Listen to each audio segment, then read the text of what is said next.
Puedes no apagar, pero voy a hacer un paréntesis antes de comenzar la clase. Este semestre tengo el propósito,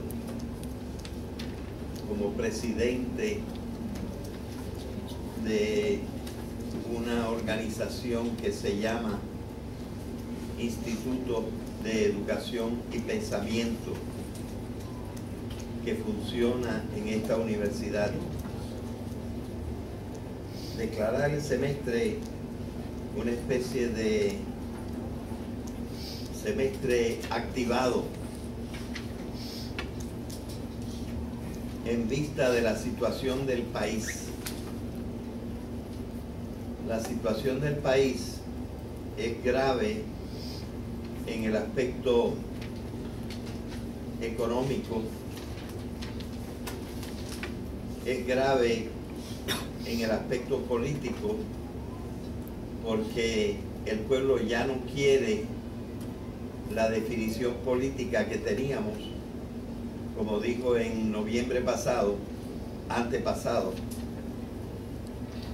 Tenemos también una situación grave moralmente. Tenemos una situación grave personalmente, en cuanto la gente no tiene trabajo, no sabe qué hacer. Tenemos una situación grave en cuanto la gente se está yendo del país.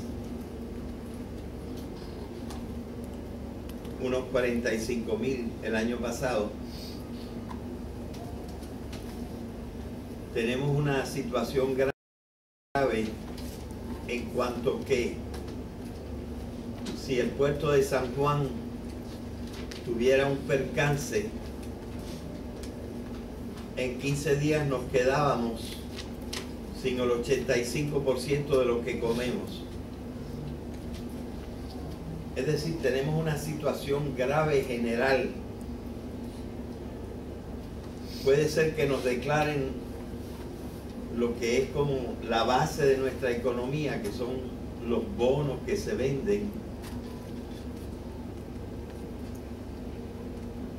Y esos bonos van a tener el valor de chatarra.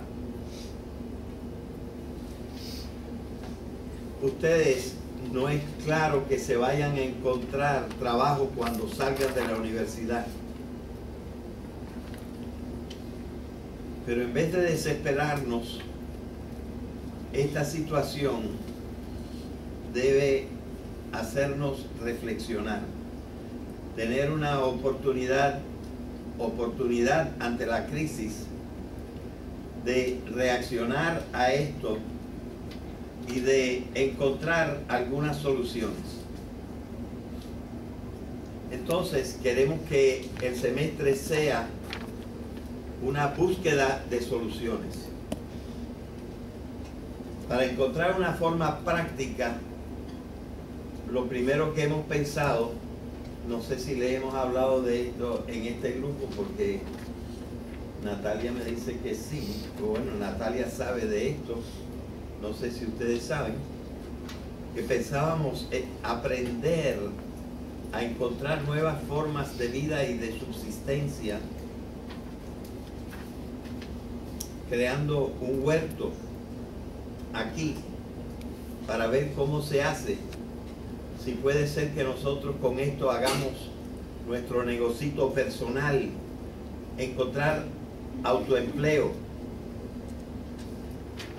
tener una manera que si pasa algo con la situación alimentaria en el país, nosotros tengamos algún recurso, empezar algo en la casa y otras previsiones que tenemos que hacer. Entonces esto va a ser una campaña que queremos hacer este año con voluntarios, pero queremos que los profesores asignen trabajos. Por ejemplo, una cosa que yo quisiera es que el departamento de ingeniería me triangulara, es decir, hiciera las medidas geométricas del terreno que vamos a usar. Que la biología me examinara el terreno a ver qué plantas crecen mejor allí, qué plantas alimenticias crecen mejor allí. Que el departamento de profesores del departamento de administración comercial con estudiantes voluntarios en sus clases, teniendo a lo mejor nota, encontraran la manera de convertir esto en una especie de negocio.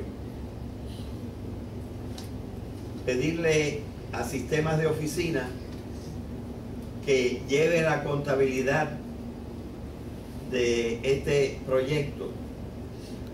Pedirle a los estudiantes que se organicen para tandas de trabajo voluntario y gratuito. Pedirle a los de sociales y a los de humanidades que digan qué vamos a hacer con el producto. Si lo vamos a entregar a casas de ancianos, si vamos a tratar de favorecer a comerciantes locales, etc. Aprender a vivir en un tiempo de crisis y buscar nuevas maneras de subsistencia con formas posibles de autoempleo, de autoayuda y de voluntarismo. Ese es el proyecto que yo voy a proponer a toda la universidad.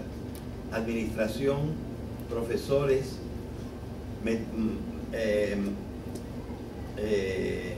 personal de apoyo, como son los diferentes trabajadores de aquí, y estudiantes, y comunidad. Así que yo pienso que mucha gente puede decir, aquí puedo aprender cosas para la vida, aquí puedo aprender a ayudar, aquí puedo aprender a cómo trabajar. Yo espero que haya un cierto interés en esto. Y entonces, como un pequeño test, me gustaría saber quiénes estarían interesados en sumarse a esto.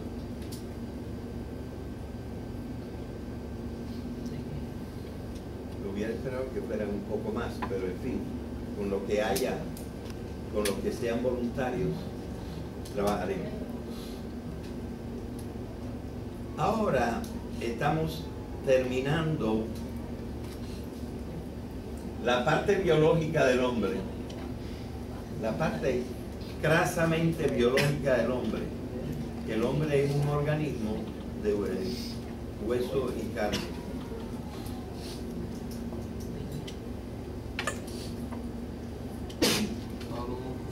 Porque una de las principales ideas que están subyacentes en nuestra cabeza, me parece que es esta. ¿cómo es el mundo? ¿El mundo es solo materia? ¿O el mundo es otra cosa?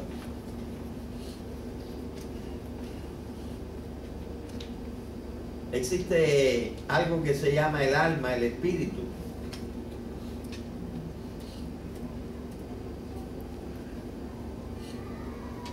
La ciencia está bastante inclinada a que la realidad es solo materia. Pero esto habría que entenderlo a la luz de una nueva manera, una nueva forma de entender la materia.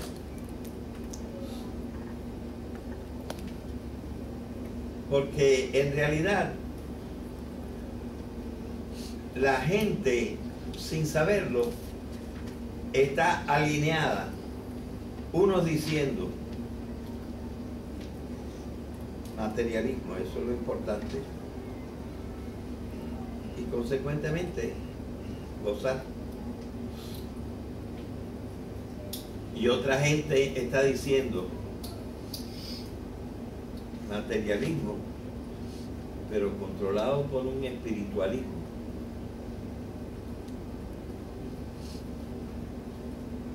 Pero entonces también lo podemos poner en palabras filosóficas y decir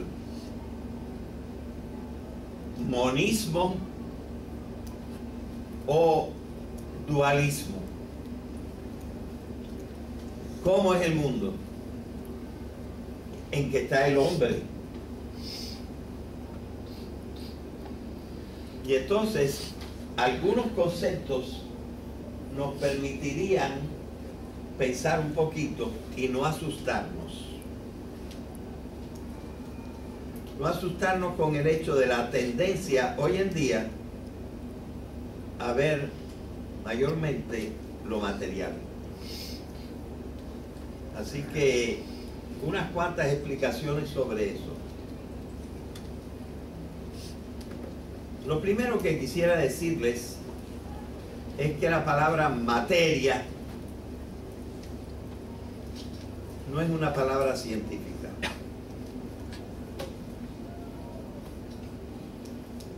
La física casi no la usa. Es más bien una palabra filosófica, pero los filósofos no saben de qué está hecha la materia. Digo, a menos que sean también científicos.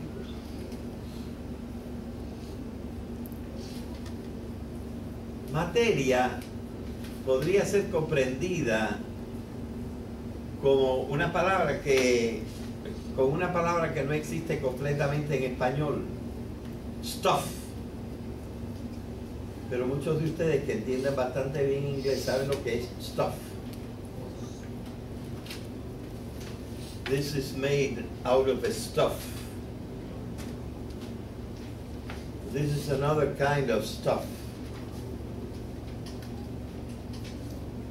This is another kind of stuff. This is another kind of stuff. Y en cierta manera a veces usamos eso en castellano también diciendo, esto es la estofa de las cosas.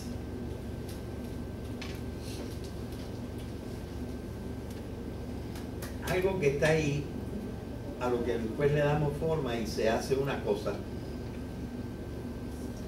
Porque la palabra científica no es materia. La palabra científica es masa.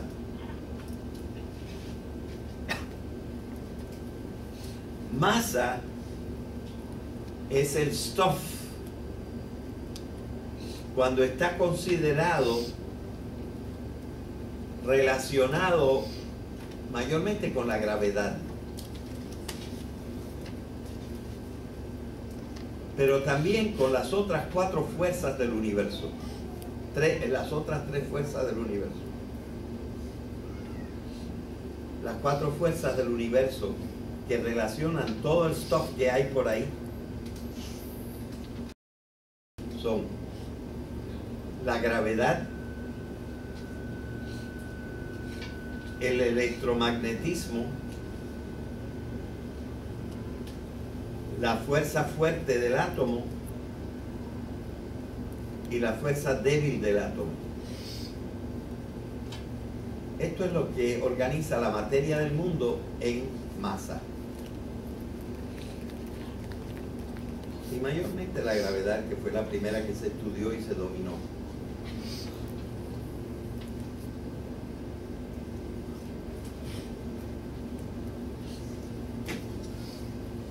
La masa tiene energía.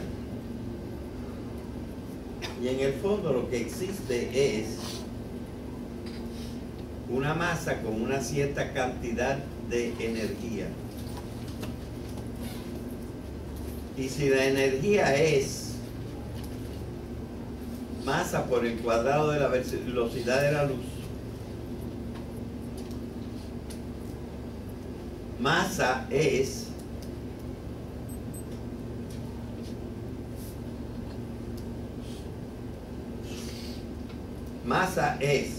energía entre el cuadrado de la velocidad de la luz, ¿verdad? Simplemente pasando la E del lado de allá y pasando pasando la velocidad de la luz como denominador de la energía. O sea, estamos hablando en serio de física. Eso es la masa.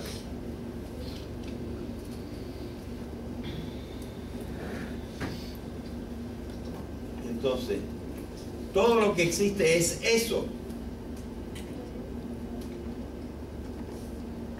Muchos responden sí. Básicamente, lo que existe es masa distribuida en el espacio y el tiempo en diversas intensidades y densidades.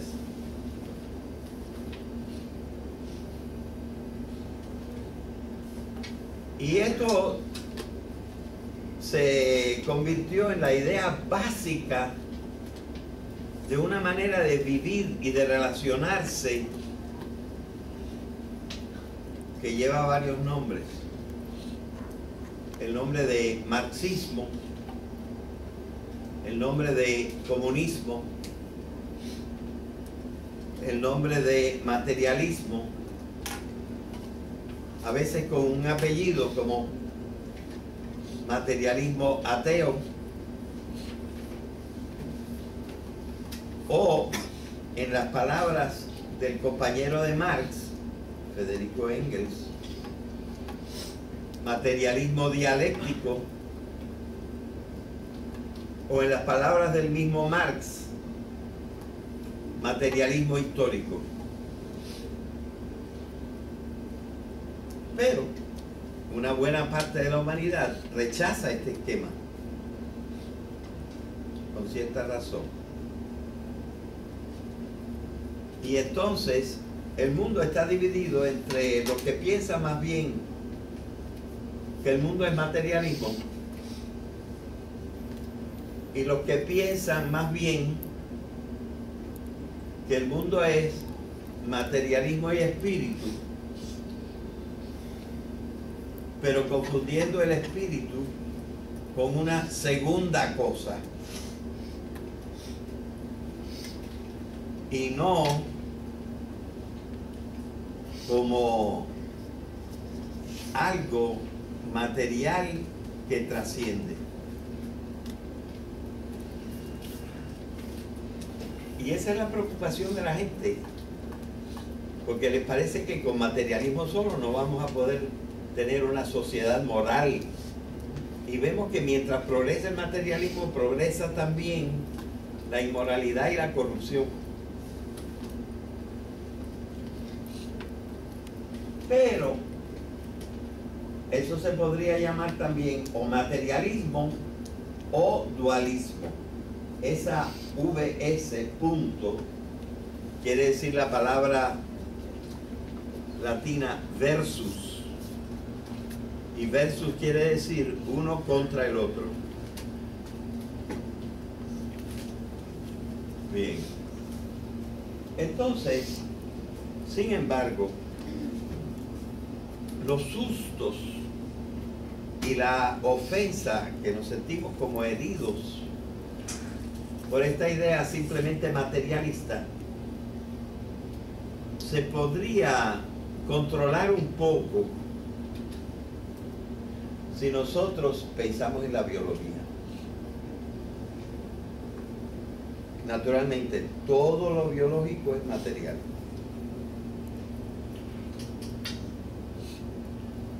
No hay biología sin materia.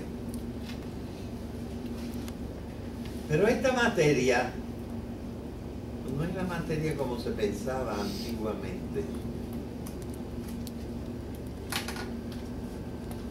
Esta materia en biología como que 2 veces rompe la barrera de la materia.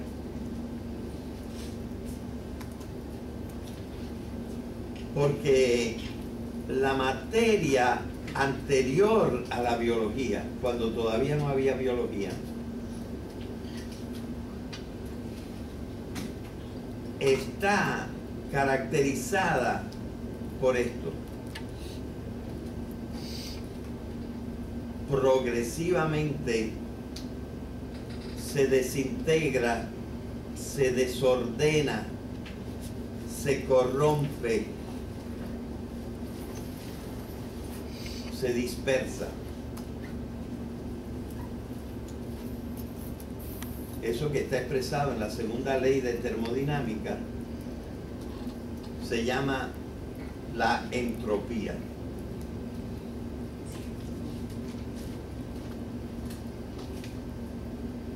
La entropía es la desorganización progresiva de la materia hacia el caos o desorden. O sea que empezó el Big Bang con muchísima potencia y progresivamente todo eso se va desbaratando. Esa es la realidad de la materia anterior al proceso biológico.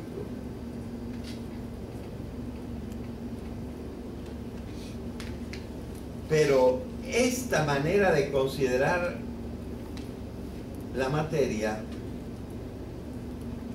por la condición evolucionadora y la condición emergente de los fenómenos materiales, se ha roto 2 veces hacia arriba.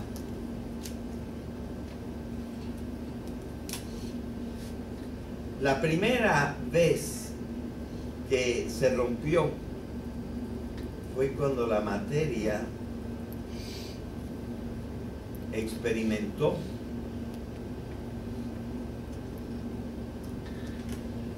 en una partecita chiquitita de la materia, no en toda la materia, pero en una partecita chiquitísima, casi invisible de la materia,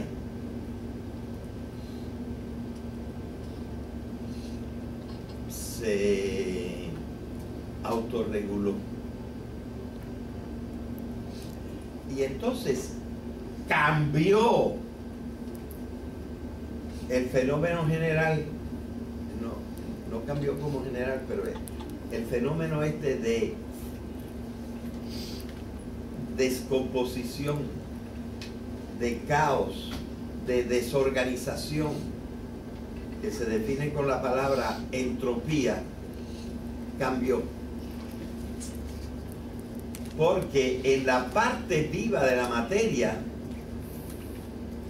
lo que empezaba a aumentar era la organización, la energía. Lo que sucede en la materia en su conjunto es que las formas altas de energía se convierten en formas intermedias de energía y las formas intermedias de energía se convierten en formas bajas de energía, como el calor, y alta, la electricidad. Y todo se va bajando y echando a perder. Entropía. Pero cuando en un lugarcito ínfimo del universo empezó la vida, todo fue lo contrario. El principio de esa parte de la materia adoptó la ley contraria: organizarse, regularse, densificar su energía.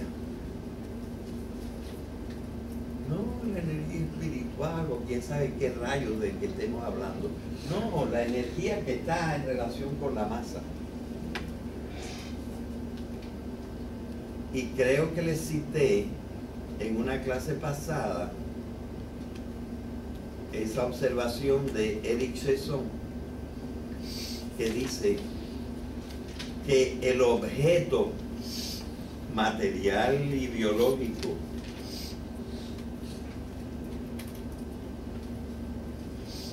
de mayor densidad de energía en el universo es el cerebro humano. No de energía de quién sabe qué karma o quién sabe qué basura. La energía que está en relación con la masa. La energía física. El objeto que tiene mayor densidad de energía. Y entonces, en esta parte de la materia, que es la materia viva, rige la ley contraria, la ley del aumento del orden, del aumento de la organización. Estos seres materiales son los que llamamos organismos.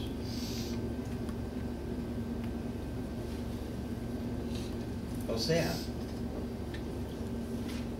lo que pasó en la realidad, en el universo, cuando apareció la vida, fue como un principio de salvación. Esto no se va a acabar todo porque por lo menos una partecita está aumentando su organización. No todo se va a desplomar.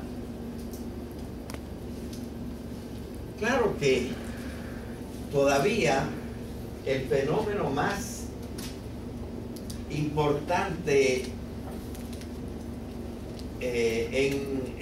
importante en el sentido de general es la desorganización. Siempre en todo el universo, lo que predomina es la entropía, es decir, el camino hacia el desorden. Pero en una partecita así de chiquita, allí dentro de esa parte, que es parte del todo, empieza la organización. Y ese es el fenómeno de la vida. Es la primera vez que la materia trasciende sus propias leyes y por lo menos una partecita de la materia comienza un proceso contrario. La misma materia se está autoliquidando y haciéndose otra cosa, organizándose. Bueno, pero aquí no podemos ver mucho a menos que nosotros esto lo proyectemos en grande, ¿verdad? Y ahora la vida la miremos como con una lupa aquí.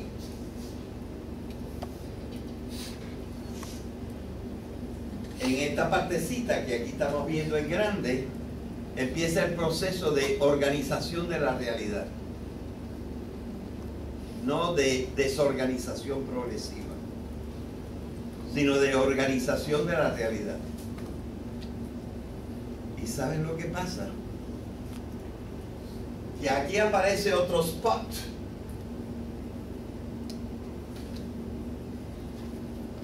Y que ese otro spot hace otra ruptura de las leyes de la materia. Nada más en ese pedacito, con una especie de penumbra alrededor, que son los animales, los demás animales.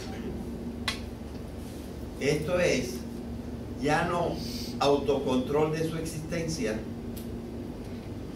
ahora es autoconocimiento de su existencia.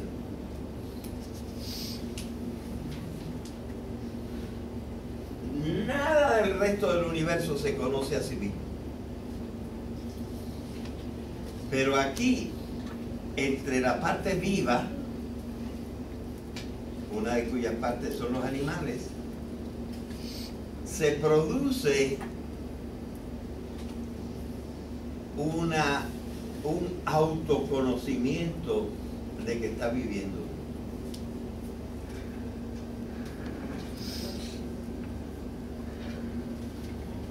Claro, este autoconocimiento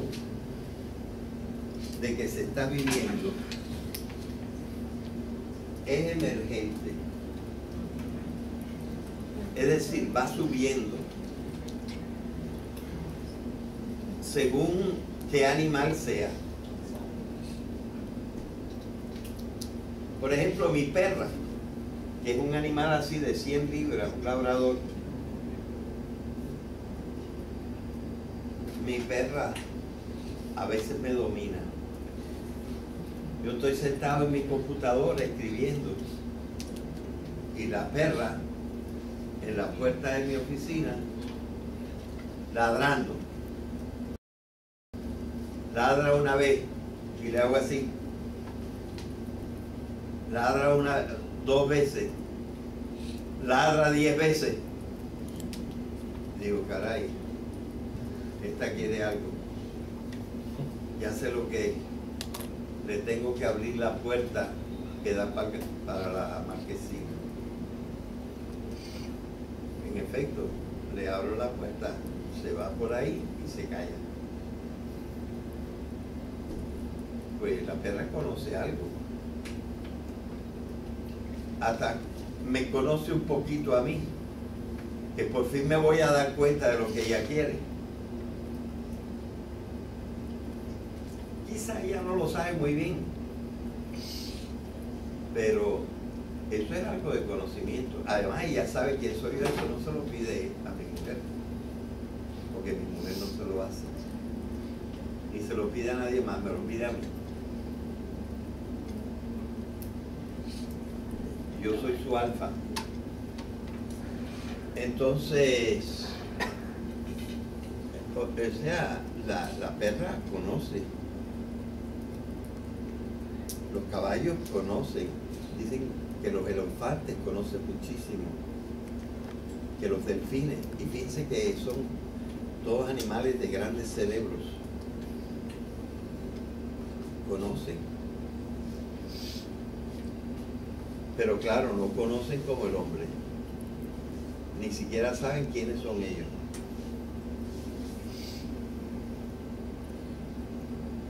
Pero no todos los animales son así.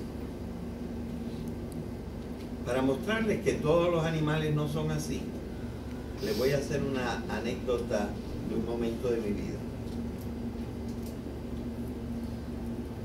Cuando yo era joven, acostumbraba ir cada año a una cosa que se llama un retiro de 1, 2, 3 días metido en una casa de ejercicios, en silencio, con conferencias, lecturas, oración. Y cada uno de nosotros le ofrecían una celda, es decir, un cuartito con una cama y una mesita y una luz, que del lado de acá tenía una puerta y del lado de allá tenía una ventana.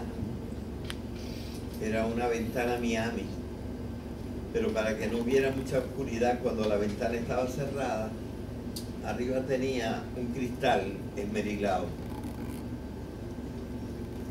Y el cuarto no era mucho más ancho que de aquí a acá. Había la cama y una mesita. Bien, pues yo estaba allá adentro meditando. Y de repente tenía la ventana abierta, que era una ventana Miami, y yo vi una abejita que entraba. No era una abejita de esas que hace su panal de cera, sino era una abejita de las que llaman de la tierra, que hace su panal de tierra. Y la abejita estaba construyendo su panal.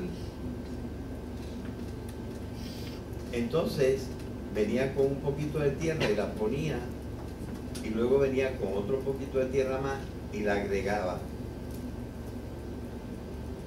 En cada viaje, después de poner la tierra, ella hacía un recorrido por el cuartito y de repente, a toda velocidad, se metía entre dos lamas y desaparecía. Y al cabo del rato estaba de nuevo con un poquito más de tierra. Y cuando acababa de ponerla, volvía a hacer la misma operación y a meterse a una velocidad fantástica entre las lamas. La dejé hacer eso 3 o 4 veces. Pero después tampoco yo quería que formara allí un panal con tierra en la ventana. Así que hice así, ¡pam! Cuando estaba adentro, y cerré a ver qué hacía. Pues terminó de poner su tierrita y, como en las veces anteriores, dio una vuelta por la celda y salió en mandá, pero ¡pam!, se dio contra el cristal. Antes se metía entre las lamas, pero ahora, como las lamas estaban cerradas, no se tiró contra las lamas, se tiró contra el cristal. Se descombambuló, pero volvió otra vez a la carga, ¡pam!, y se dio 2 y 3 veces contra el cristal. Me dio pena con la abejita y le abrí las lamas de la ventana Miami. Y ella cogió así, pero esta vez no se tiró contra el cristal. Esta vez pasó a toda velocidad entre las lamas.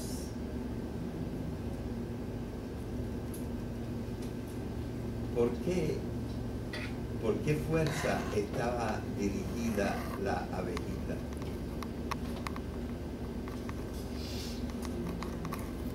No por lo mismo que hace la perra. La perra se tira contra la puerta para entrar, pero nunca se tira para la puerta para salir, porque la puerta no da para allá, nada más para acá. Ella sabe. La abejita no sabe. La abejita está como teledirigida por la luz. Nosotros sabemos que las otras abejas y otros insectos y las hormigas están dirigidos por olores, por feromonas, por quién sabe qué procesos químicos. Su conocimiento es menos intelectual, menos conocimiento. Están bastante teledirigidos por el ambiente. Así que esta es una cuestión emergente, es decir, que va saliendo, el conocimiento va saliendo de la complexificación del organismo material. Mientras más complejo es lo que tiene lugar de cerebro,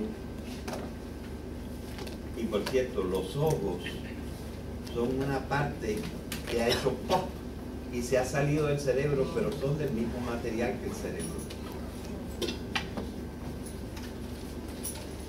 Los ojos son una parte del cerebro que emigraron al exterior. Así que nosotros estamos viendo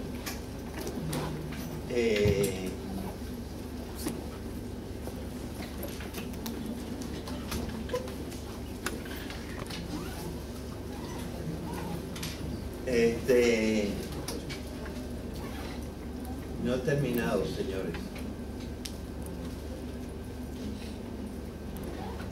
Lo que quiero decirles es lo siguiente.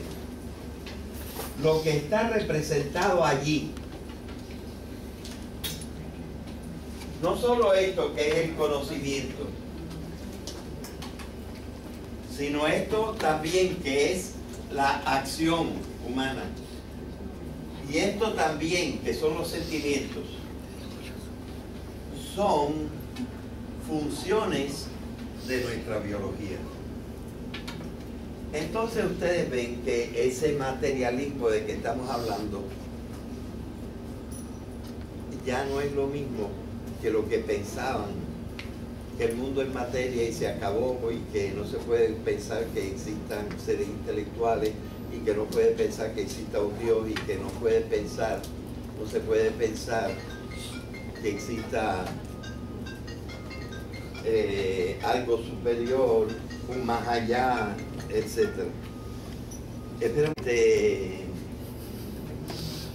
Así que lo que nosotros vemos es que no es tan terrible ese materialismo, porque ese materialismo es un materialismo que ya ha tenido dos procesos de reversión de las leyes de la materia.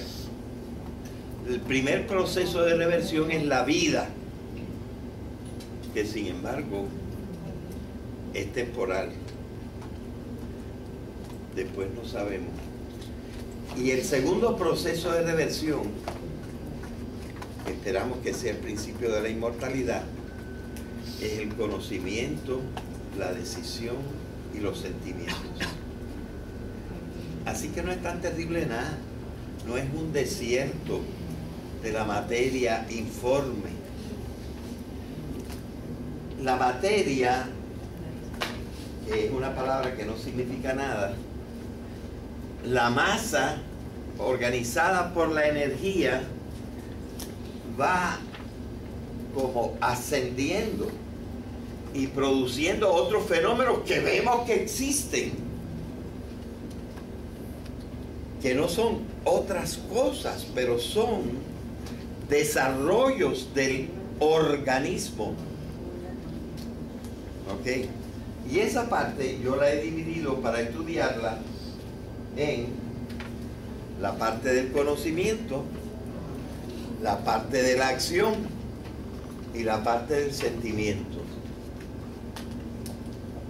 De eso hablaremos en las próximas clases.